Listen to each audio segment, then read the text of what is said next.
Good evening and welcome to another edition of the News Project Live.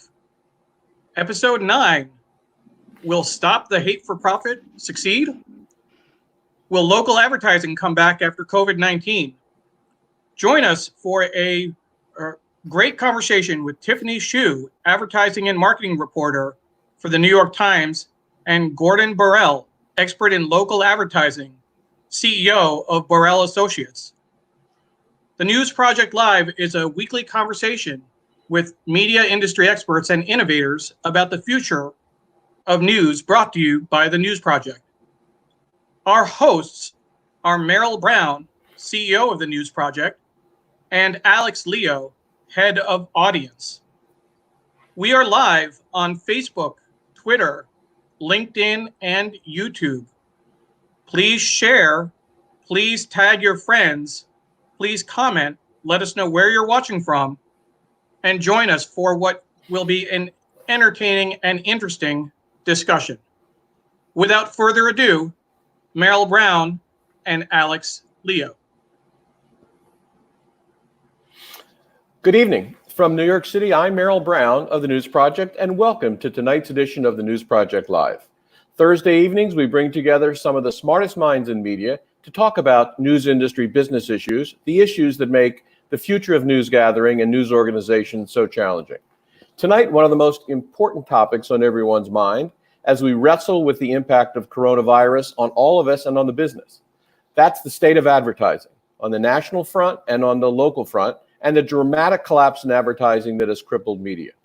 At the same time, we're seeing another major story around advertising, and that's the major national advertisers using Facebook, many of them announcing that they're boycotting Facebook in reaction to the platform's long-standing unwillingness to manage extremist political messaging.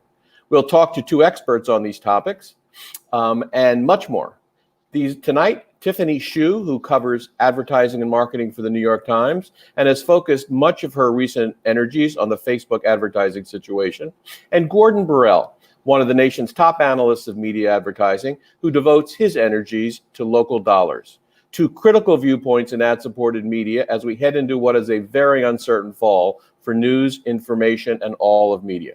At our company, the News Project, we're working to build technology and services to help small to medium-sized news organizations address the product and business challenges faced by news today. We provide a comprehensive platform and a set of technologies that news operations need to put them in a position to build audience and seek sustainable revenue models.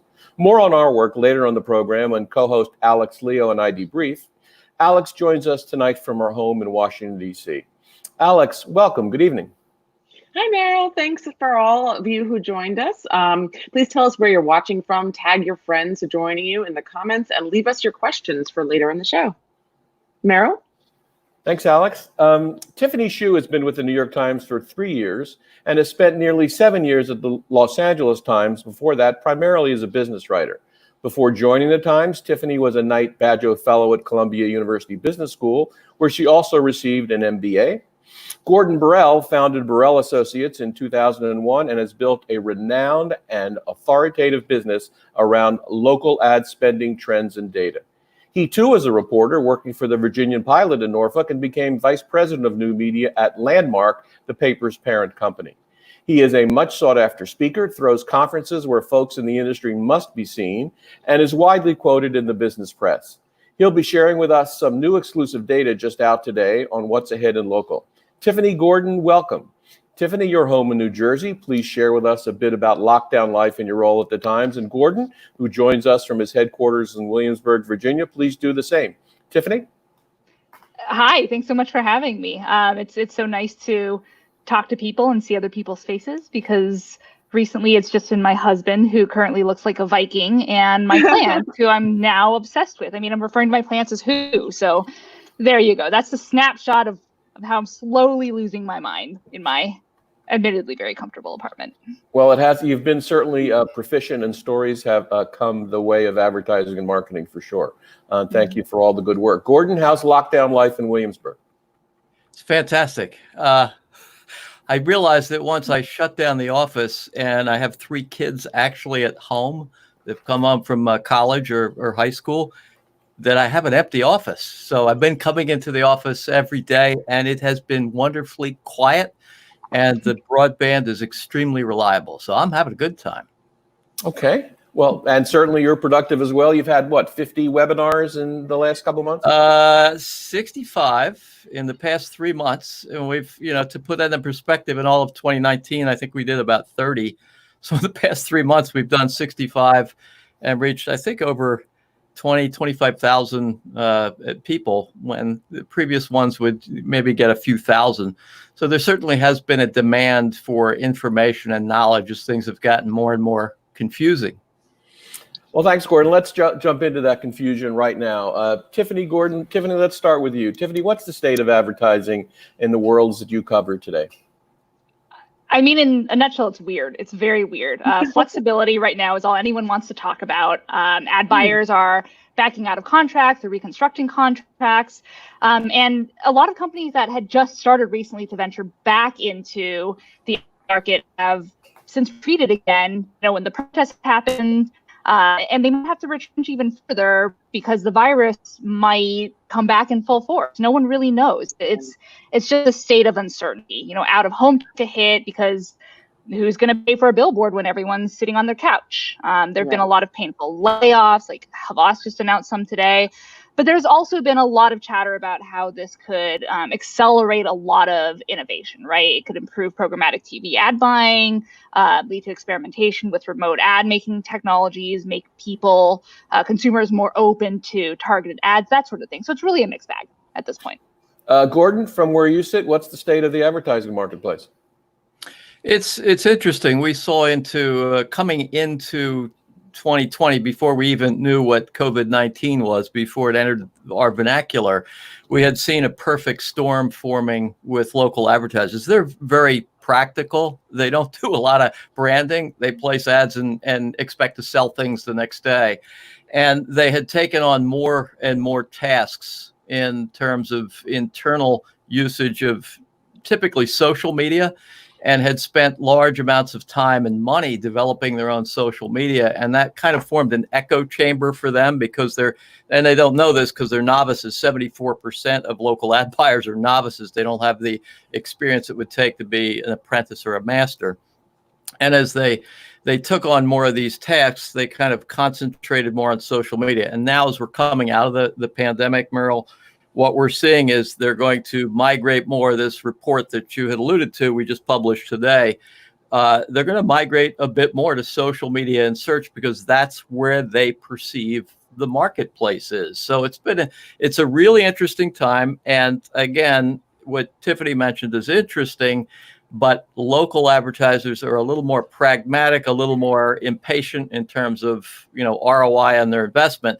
So when they place ads, they want to make sure that they get some type of immediate reaction. They're not patient. They don't do a lot of branding. So we don't see them worried too much now, as we see 1,000 advertisers retrenching from Facebook. It's not quite down at the local level, but we think it'll get here pretty soon.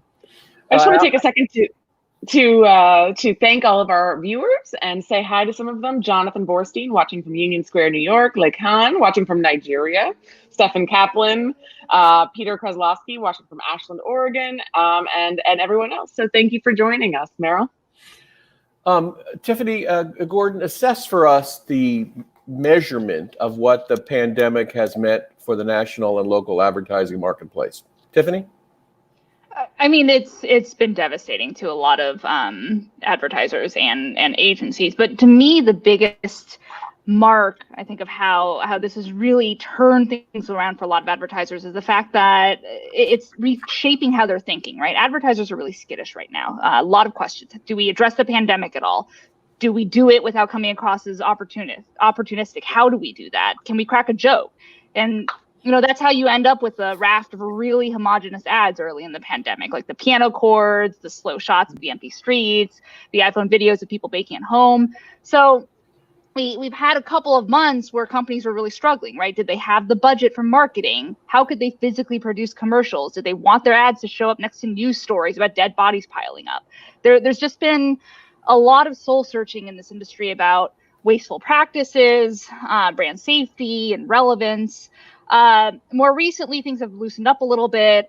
Burger King opted out of blocking coronavirus keywords, and that's a topic that actually Vice recently addressed in their new front. Uber and Vistaprint started making ads about emphasizing the importance of masks, which was kind of a different spin on things. There was a great ramen ad that was using a lot of footage that was shot before the pandemic. But at the end of the day, there's a lot of fear in the market because, again, uncertainty reigns. People don't know what direction the pandemic is going to take, which is affecting a lot of spending decisions. Gordon, Tiffany, I'm sorry. Tiffany, I just wanted to follow up on what you were just saying. So about blocking keywords. So our audience is pretty sophisticated in this realm, but can you give a little bit more information on that, about what that means? Yeah, sure. So basically, a lot of advertising online is placed using automation, right? They're put in certain places based on algorithms. So if you're an advertiser, you can say, I don't want my ad to show up next to certain keywords. And before the pandemic, that was things like murder or sex, or actually Trump was a pretty popular term. What happened during the pandemic is all of a sudden you had this rash of really negative stories, right? You were seeing stories that involved thousands of people on a cruise ship or hundreds of people on a cruise ship who were all getting sick, tragedy at nursing homes. And a lot of companies were like, we don't want our ad about sneakers or lipstick to show up next to this. What if consumers see that ad and associate us somehow with this really terrible thing that's happening? And so as a result, a lot of them went to their keyword block lists and just said, no coronavirus terms. We don't want our content showing up next to any news story that has to do with the pandemic. And what's interesting is that to some extent has also extended to the protests, right? Words like Black or George Floyd or Black Lives Matter. Right. So when 3/4 of the content is about protests and COVID, despite having millions of eyeballs on their sites or shows for the first time in years, they can't monetize it, is essentially what's happening, right? Right, exactly. And this is something that's affecting large publications, small publications, blogs. There's just been decimation at the local level. And actually, speaking at the local level, before we shift over to Gordon, what's interesting about the uncertainty in the pandemic is that given that there are so many different regulations now in different states as various regions open differently, it means that a lot of advertising has gone from kind of a national focus to more of a local strategy. Gordon, assess the pandemic environment from where you sit. Sure.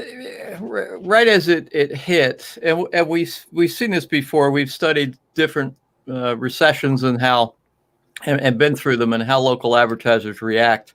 And true to form, about half of them went silent, a little more than half, and 44% maintained or increased. 16% increased their spending. And you have to understand the difference between national and local. As I alluded to earlier, the local folks are kind of pragmatic.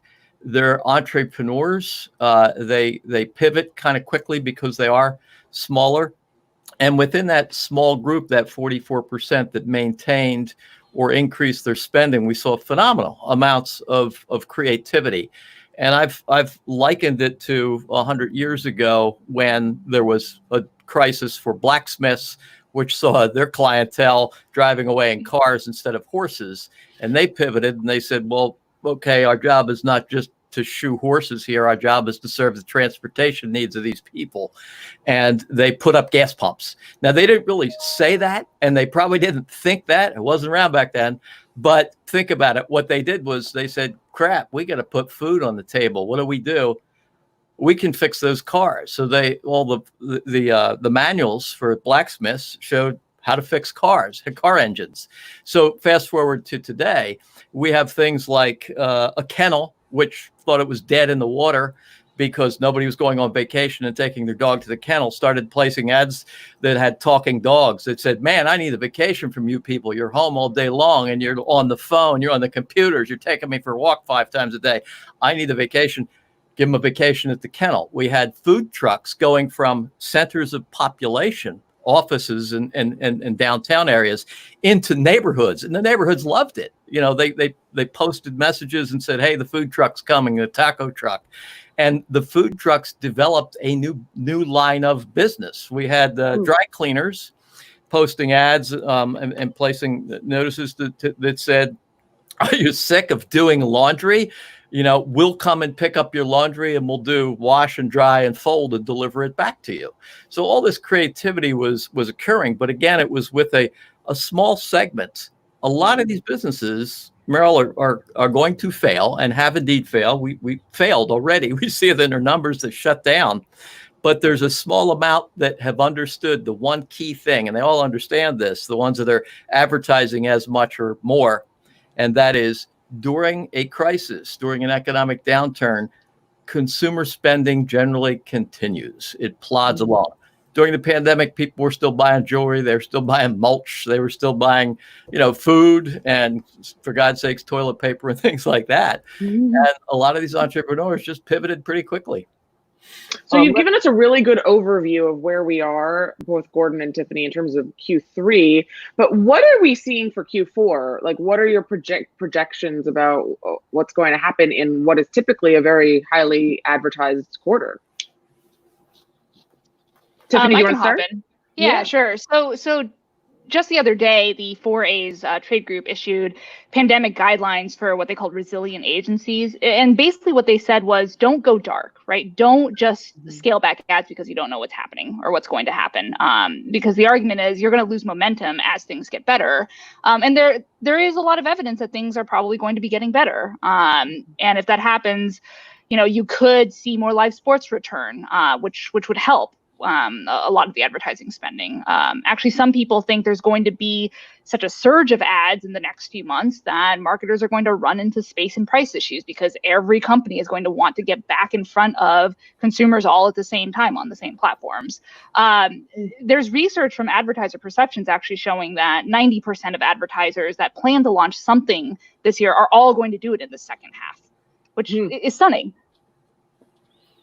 That is fascinating. Gordon, what do you see on the local level coming down the pike for Q4? We just did a business barometer again, and we just released this. In fact, it actually is released tomorrow. And in the first quarter, we saw a big spike in what advertisers told us, or local businesses told us they felt whether the economy was in good enough condition for business to thrive. And it went way up to 71% saying, no, it's in a really horrible position. And then in the last one, which was the last 2 weeks of June, it declined steeply to 29%. So from 71% to 29%. And there was a corresponding spike in the people who said, yeah, the business environment is good. Things are going to improve. And you can see it in the consumer spending numbers for May. They actually increased. So the advertisers have the sense of this, and I think Tiffany's right. There is a different perfect storm that has formed, and it is this pullback on Facebook and the clogging of the airways from roughly over $11 billion in political advertising, 60% of which will not be placed until August, and then August, September, October, in this massive amount, most of it going to TV and OTT, all the on-demand programming, and that clogs the airways. And then all these local advertisers, say auto dealers, want to place their spots in television or want to place their ads here or there, and there's no inventory in broadcast because it's kind of limited. That will overflow to other types of media. So there is an odd bonanza that is coming, even though we see some states like Texas and Florida and others shutting down. Like I said, what's happening is that there's this buying that continues to occur, and the advertisers are rushing to find the appropriate messaging. There's one more thing, if I could just quickly mention, just give me 30 seconds. What you'll also see in the next couple of months is a phenomenal rise in deals and offers, special deals. So all of their messaging right now at the local level is, we're open, because that's what the consumers want to know, whether they're open or not. As doors reopen and shops reopen, then here's what we're doing to keep the environment safe in terms of delivery or wiping down shopping carts. And then the prevalent messaging is going to be, as they try to get people in the door and place orders, we have a deal for you. So if you look back during the Great Recession in 2008, 2009, that really spawned Groupon and Living Social, because that's what happens in a recession. People need to get folks in the door, so they have these big offers, and they're going to have some messaging for that. A lot of it we think will flow to Facebook, a lot will go to email, a lot will go to direct mail, and we see OTT and some of these video platforms, streaming video platforms, really succeeding as well. It's fascinating. We would definitely want to get to Facebook out of this, but I did want to hit on something that you said about business bonanza. And we at TNP create platforms for and technology and consulting for people who are starting their own businesses. Merrill, can you tell us more about TNP before we move on? Thanks, Alex. So we are a early stage company with many interests in the news business, but primarily we've built what we think is the preeminent platform for news and information sites.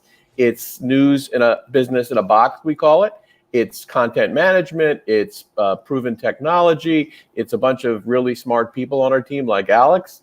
It's audience development services. We can help you grow. It's business intelligence. It's business development. It's all sorts of revenue models. And it's some of the best technology around for paywall, subscription, membership, whatever the right model is if you're running a news operation or if you're thinking about starting a news site.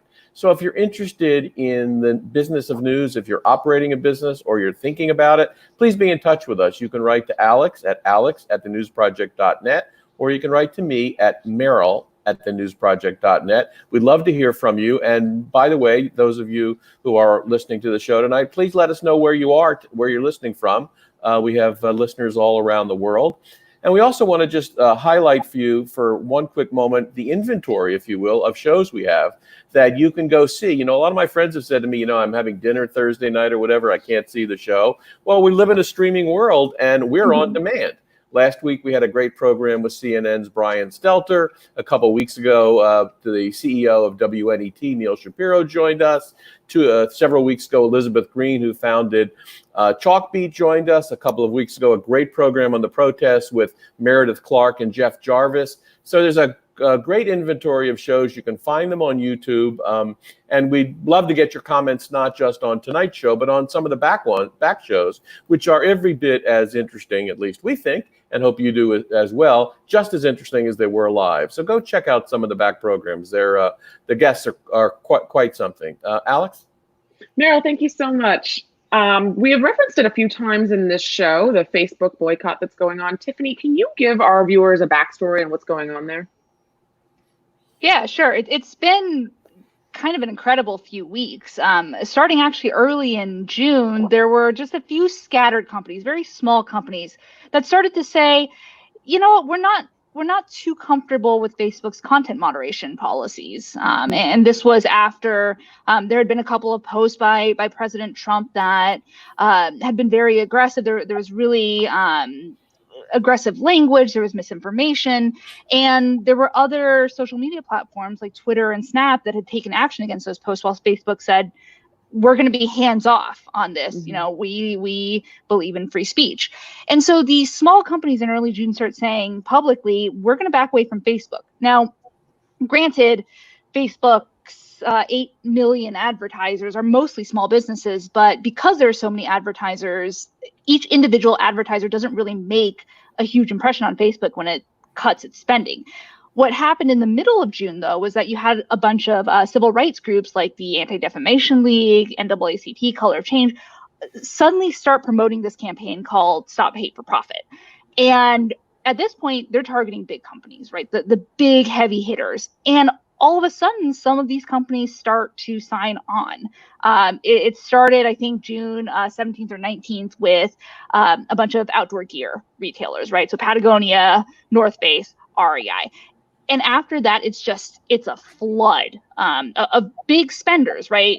You get like Best Buy, Coca-Cola, Hershey, Ford. I could go on and on. At this point, the organizers are saying it's around 1,000 advertisers that are involved. Now, even then, with so many different advertisers, there's argument that they're not spending enough money to really punch into Facebook's bottom line in any way that matters. But Facebook seems to understand that this is starting to become a reputational issues, right? These are very respected big brands that are out there saying, we don't condone the way you, Facebook, are handling hate speech on your platform. And against the backdrop of the protests, it's a really compelling statement. And so, Facebook starts to send out its executives to meet with these advertisers, right? Carolyn Everson goes out there. Sheryl Sandberg goes out there. Nick Clegg goes out there. Mark Zuckerberg starts to make appearances. But, as my colleagues Cecilia King and Mike Isaac and I have reported, some of those meetings didn't go over very well with advertisers. They thought that Zuckerberg was very tone deaf. And what's happened really in the past 2 weeks is that there's been this incredible change of tone, right? The company has come across as seeming a little bit more conciliatory. But even then, doesn't seem to be any major shift in policy. And so that's where we're at now, right? The boycott formally started on July 1st, and we're in wait and see mode. Gordon, how do you assess what all this might mean for local dollars?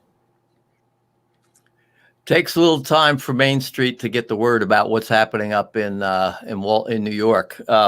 So I'm just looking at some data, and this is a survey from a couple of weeks ago, and it's kind of sort of before some of this news will get down to the local level, and they typically get their news about advertising from trade publications, which are monthlies. So they're not really hearing about it. Maybe the agencies, if they're big enough to have a local agency, have heard a little bit about it. But what we've found in our latest survey is that a significant amount of them increased their social media spending, and most of it's in Facebook and Instagram, during the crisis, the 3 months that constitute perhaps the depth of it before reopening. And then this latest data here says that 30% of businesses will increase their spending. 37% will increase, and 30% of them who've never done Facebook at all will start it. So like I said, the word hasn't gotten down, and I'm not sure that they will really cut back that much, because they see in all of our data, they're showing a very, very high affinity toward social media. It works in their perception. When they post something, it's a bike shop and, hey, we have a new mountain bike. And then they get a lot of clicks and comments, a lot being 10 or 20 or 30. And they think, wow, I did something and I got some reaction to it. And I spent $200 to boost it. So you have a lot of that, a pretty significant amount of Facebook's incredible amount of billions and billions of dollars in advertising.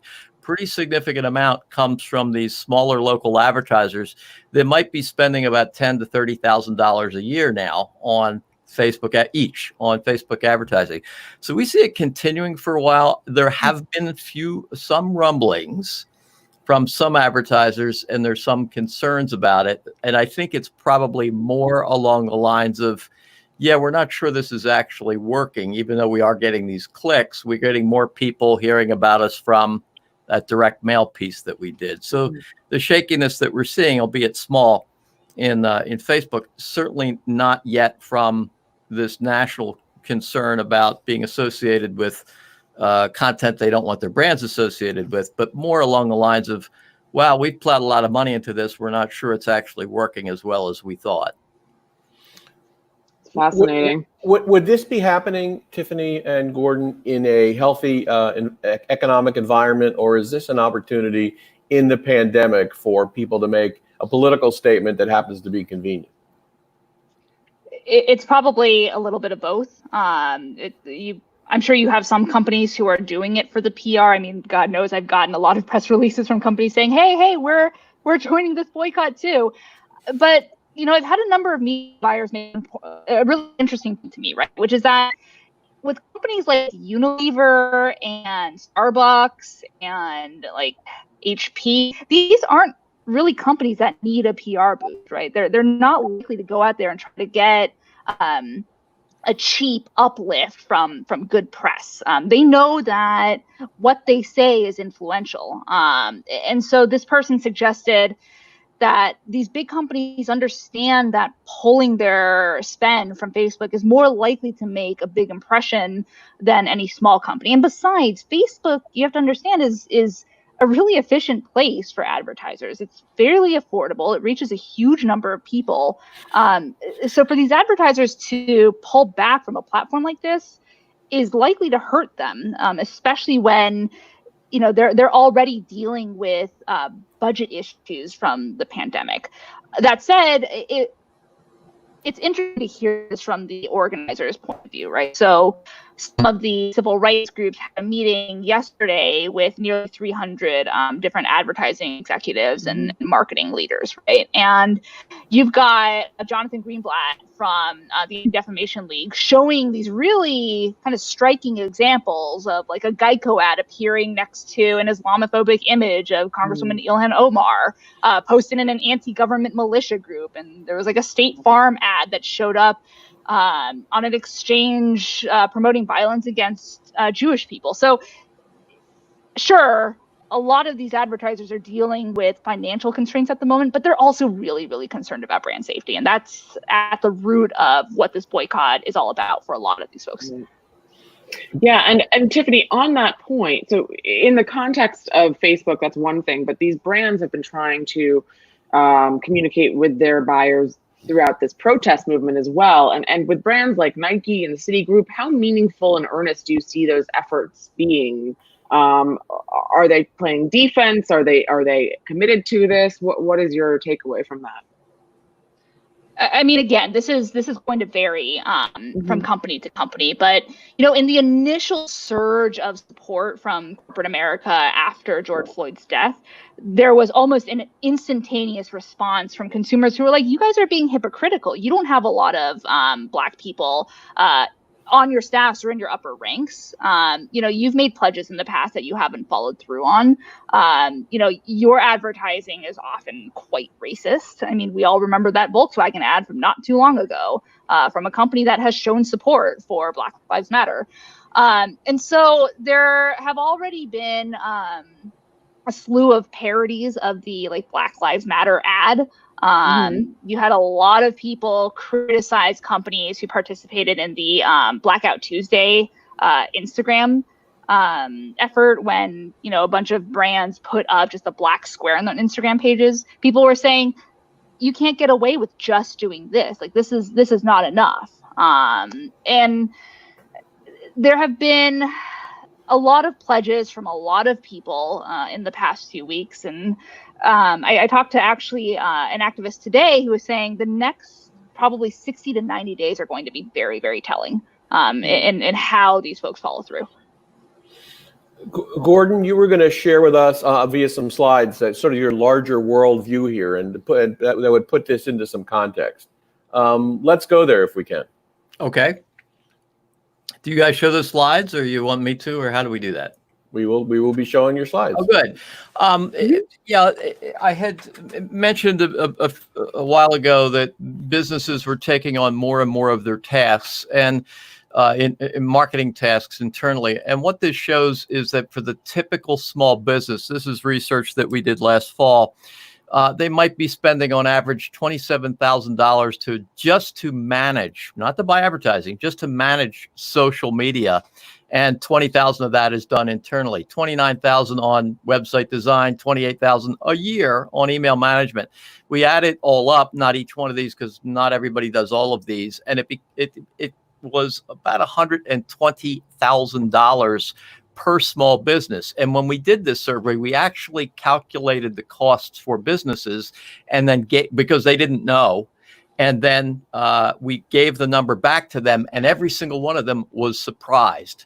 They didn't know that they were spending this much money. So what we've described is kind of this perfect storm where they have begun to take on, they over the years have taken on all of these tasks. And as they took on all of those tasks, they were spending more and more and more money, yet they were novices at this stuff and very unsure about the types of things that they're doing. And so we see them becoming aware of this, and you can see it in some of the IRS tax data. What businesses are spending on marketing now has gone through the roof, but what they're spending on basic forms of advertising actually is beginning to decline as a percentage of gross revenues. So our concern is that while they're They're novices and they're taking on more and more of these tasks. They're overspending. More than half of them are unsure whether they're spending the right amount of money. And so as COVID-19 hits, we're out there as a firm saying, wow, this is, we sound a little glib. Wow, this is a great time to market. Look at all the businesses that were actually launched during a crisis, Uber and Microsoft and so many other businesses. What a great time. So when we hit that 71% of businesses saying we think conditions are going to get worse, not be able to sustain a small business. And then as it drops down to 25%, we're kind of, advising them, wow, this is a great time to go market, even though you're novices and you're completely overspending. Here are the keys to the F-14, go fly it. They don't really know. So we think what they're doing is that they're still taking on some tasks on their own, but they're beginning, and here's the good news. I know there's some traditional media folks, news folks on the call. They're beginning to realize that they need some help as they look to buy these new things, such as OTT, which you can see here. They're planning to, they've increased their usage of it or starting to buy it, content marketing, social media, etc. So they're beginning to realize that they really need help. They can't do this on their own. I want to just quickly mention this second one, content marketing. You can see that content marketing is number 2. And what that really is fascinating to me, having been a reporter and a news person for a dozen years at a newspaper and in this business for 40 years. This is advertisers saying, we really need help telling our story. You guys are great storytellers in the news industry and in the entertainment industry, radio and TV and newspapers. Can't you help me with my marketing? What is Twitter except the art of headline writing, right? But they don't know how to do that. So they're really interested in this content marketing and finding folks to help them tell the story. So I thought that was interesting that that's up at the top. But all of these other things are just showing that, wow, they're buying some new stuff here and they're really, really interested, but they indeed need help. So in the end, as we look at our projections on the next slide, what we see is that total advertising for this year pretty much overall declines. Radio and newspapers down in the pretty high double digits. In cinema advertising, there are ads in theaters, but nobody's going to theaters right now. So it's not good for newspapers in particular. If we are forecasting a 32% overall annual decline from the 2019 numbers, which by the way, were down about 17%, newspapers get about 70% of their total revenue from advertising, 60 to 70%. And even though subscriptions tend to be increasing a little bit, that just doesn't really make up the difference here. So we're a bit concerned that as we push these numbers out and then forecast into 2021 and beyond, we are seeing a net decline for advertising. And advertising, as I said, is the lifeblood of newspapers, providing 70% of newspaper funding and certainly newsroom salaries. And for TV, it's about 40% of their total revenue. For radio, it's 100%. For alternative weeklies and magazines and online publications, it's 100%. So this is kind of concerning that there's a lifeblood in advertising that has a net decline of this magnitude for 2020, and this is our forecast for the full year, and continues basically to decline for the ensuing years, with the exception of even years like 2020 in political advertising. Like I said, it's going to be 11 billion, yep. Even though that is not enough to see an overall increase in advertising. In 2022, another political year, it only goes up. Total local advertising, just a small amount. But like I said, overall advertising is in decline as advertisers migrate to more things that they can control themselves and they can go direct to consumers with their messaging. Gordon, thank you. That's enormously instructive. And if folks want to get access to those slides and to some of Gordon's data, you can tweet to him or write to him, and I'm sure he'd be glad to share with you at least what he shared today with us. And thank you, Gordon, for that. Alex? Hi, I want to say hi to some of our viewers. Amy watching from Larchmont, New York, Sri Srinivasan watching from Fire Island, and Tim Sohn watching from the woods of Pennsylvania. And I also want to get to a question from one of our Twitter viewers rather. Hi, Tiffany. I'm enjoying the discussion very much, and thank you to the panelists. Though with a 0.09% engagement rate and about a 2% reach for businesses, Facebook is not that efficient. I'd love for you to discuss that data.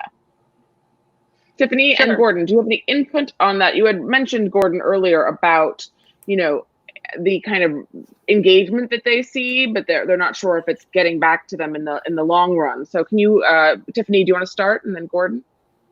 Yeah, sure. So there have been rumblings, I think, during this boycott from companies who have said, Facebook has a huge scale, right? And it's fairly affordable for advertisers, but it's not connecting with viewers the way that an advertiser would hope, right? And so in talks with a lot of media buyers, they've been saying, even before the boycott began, they were starting to look at other options, right? They were looking at TikTok, at Snap, at Twitter, at the streaming platforms. There's been a broad effort, I think, among media buyers to diversify where they put their spending, especially online. And so I think a lot of that stems from the feeling from a lot of advertisers that Facebook is kind of like a piece of candy, right? It's easy to get, tastes pretty good in the moment, but doesn't do a lot for your health in the long term. Gotcha. That makes a ton of sense. Gordon? Tiffany's right. It's kind of like candy, but I would term it more crack cocaine. There are three things about Facebook that are really, really attractive. When we survey local advertisers and ask them what they really want, local businesses, what they want from media companies or from advertising venues, cost is the biggest thing. It's been very costly for them to buy the frequency that's required to buy radio or a TV spot or even a newspaper ad. They tend to be very expensive. So here comes Facebook.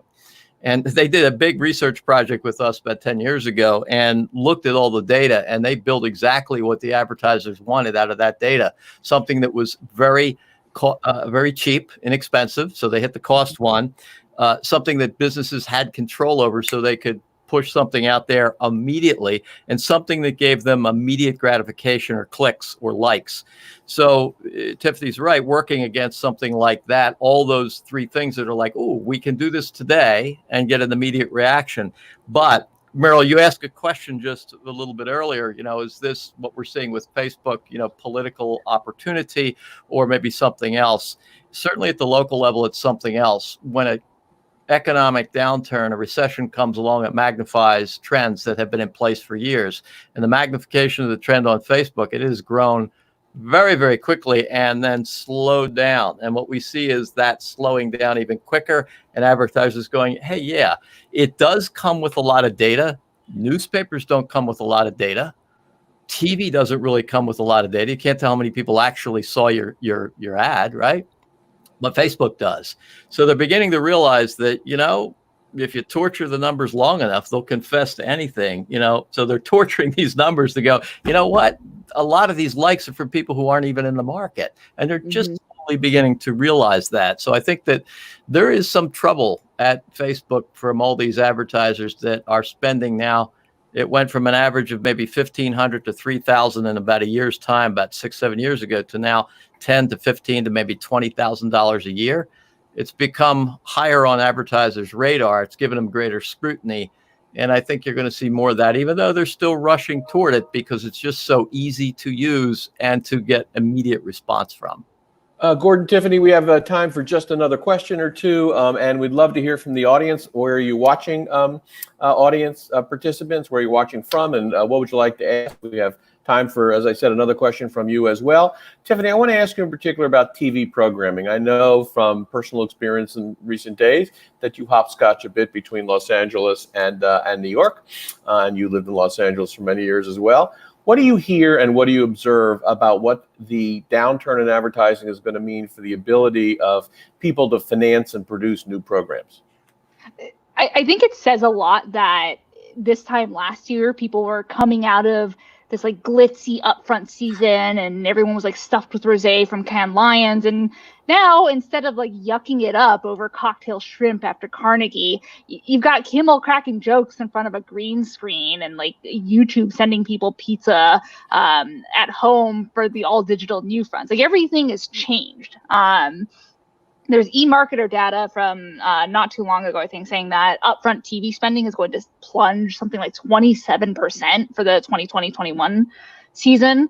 The ANA, which is another trade group, is calling for a shift from a broadcast year upfront, so for programming that would start airing in the fall, and shifting it to a calendar year upfront that would start in December and January. There's just everything is up in the air. There's a lot of scatter market buying. There's a lot of shifting happening in the negotiations. And I think spending is really going to depend on a number of things, right? Is there going to be new programming? Is that programming going to be completed in time for this very specific broadcast schedule? Is sports going to come back? And how is it going to be financed, Tiffany, if there's no advertising? Sorry, if there's no advertising? How's it going to no programming going to be financed if advertising stays down? You're going to see a lot of network promos. Yeah, a lot of promos. Okay. Yeah. Okay. You caught our attention with the pizza delivery story, Tiffany, and you can maybe go into that a little bit offline about what it takes to get a YouTube pizza. But Gordon, I want to ask you a parallel question. Everyone in this conversation is, quite obviously concerned about the future of newspapers, which are going through enormous and radical change. Is the moment and how you read the local market going to accelerate the decline of newspapers even further? And what do you see ahead if we don't come out of this soon? I don't know what I see ahead if we don't come out of this soon. That's just going a little too far. It's kind of too scary. But we did a presentation last year called The Survival of the Fittest, or The Thinning of the Pack, about 30 times. And what we had noticed, and this is pre-COVID, right? Was that the average local market, say a television market, had 128 local media entities. That doesn't include any of the digital, 128. And that the local businesses, advertisers, really couldn't support that many. And of the two types of media that were most prevalent, there was radio with an average of 60 to 70 stations per TV market, and then newspapers with an average of 40 to 50 weekly and daily newspapers. Yes, that many.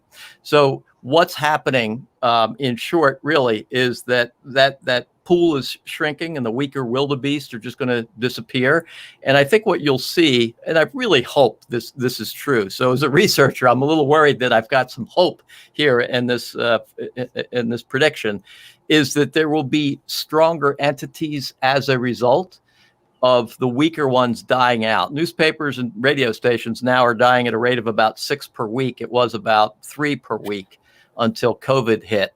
And I think that will probably continue for quite some time. But that just leaves more money for the other survivors and the ones who become marketing experts that those local businesses need. It's not all about the news and journalism. And by the way, those local businesses aren't supporting journalism. They're using the newspaper to try to sell goods and services. So once a newspaper is really able to master that and to help them with not only their print, but their digital marketing, then I think those newspapers are going to have sufficient funding to live on. And I certainly hope they will too. Gordon, that's great. And we can be even a little bit hopeful coming out of that answer. Tiffany, Gordon, thank you this evening. Alex? Yeah, we have one final question from a viewer here, which is a very good one. As we all know, Instagram is owned by Facebook. And he asks, why doesn't Instagram get thrown in with Facebook? Still getting ad dollars. Actually, a fair number of companies have said that they're pulling ad spend from Instagram as well as Facebook. Okay. But there's an interesting wrinkle in all of this, which is that a lot of the same companies are not stopping their organic posting. So they're still putting up unpaid posts that are reaching however many followers their accounts have. So I think actually during the boycott, there's been more of an understanding that Instagram and Facebook are tied. Gotcha. I remember the original push, like North Face was an early company, said that they were stopping Facebook, but not Instagram at first. Have they changed on that? Have they reversed course on that?